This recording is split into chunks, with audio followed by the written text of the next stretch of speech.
नमस्कार, मैं हूं आपके साथ रोहित। नरेंद्र मोदी और बीजेपी अब तक के सबसे मुश्किल दौर से गुजर रहे हैं, क्योंकि जो 2014 से 2024 तक शासन मोदी का चला, उसमें किसी की हिम्मत नहीं थी कि कोई बोल भी सके और मोदी शाह जो चाहते थे वही करते थे। लेकिन 2024 के आते ही सब कुछ बदल गया और अब तो अपने ही भीतर घात करने लगे हैं और मोदी इसी वजह से परेशान है। चलिए बताते हैं कैसे, इस रिपोर्ट में।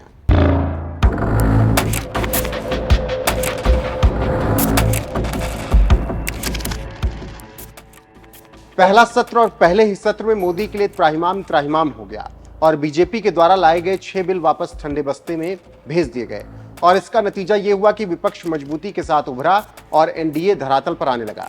और इस काम में सबसे ज्यादा जिन्होंने मदद की, उस नेता का नाम है चिराग पासवान। चिराग पासवान ने विपक्ष के साथ मिलकर Waqf board, broadcast bill, lateral entry, जनसंख्या पर राहुल गांधी के साथ खड़े हुए। ऐसे में अब बीजेपी और चिराग के बीच खाई बढ़ती जा रही है और कहा जा रहा है कि अमित शाह भी एक्शन में है। ऐसे में राजनीतिक विश्लेषक प्रदीप सिंह ने एक बड़ी बात कही है और बीजेपी के लिए चिराग भस्मासुर बनते जा रहे हैं, ऐसा विश्लेषण उन्होंने किया है।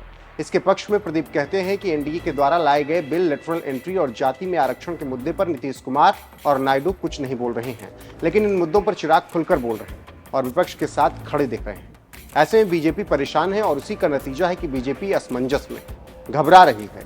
राहुल गांधी के सुर में सुर चिराग लगा रहे हैं। इससे आप समझ सकते हैं कैसे बीजेपी असहज हो गई है।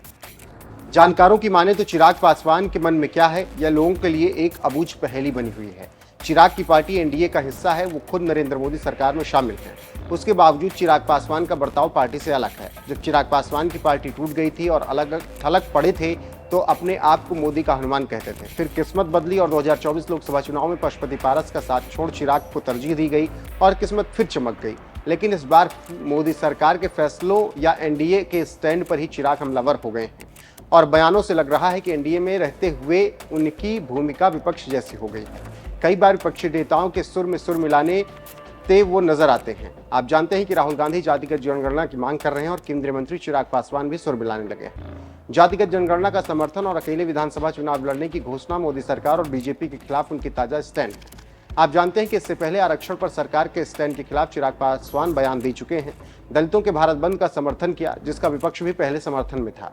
लेटरल एंट्री आप जानते ही हैं, तो इससे आप समझ सकते हैं कैसे एनडीए के खिलाफ चिराग हो गए और क्यों चिराग को बीजेपी अपना दुश्मन मानने लगी है। और इसीलिए कहा जा रहा है कि अब मोदी शाह के लिए चिराग परेशानी पैदा कर रहे हैं। विश्लेषक कह रहे हैं कि मोदी के लिए लगातार मुश्किलें इसी तरीके से बढ़ती जा रही हैं। देखना होगा कि आगे मोदी इसका क्या कुछ तोड़ निकालते हैं।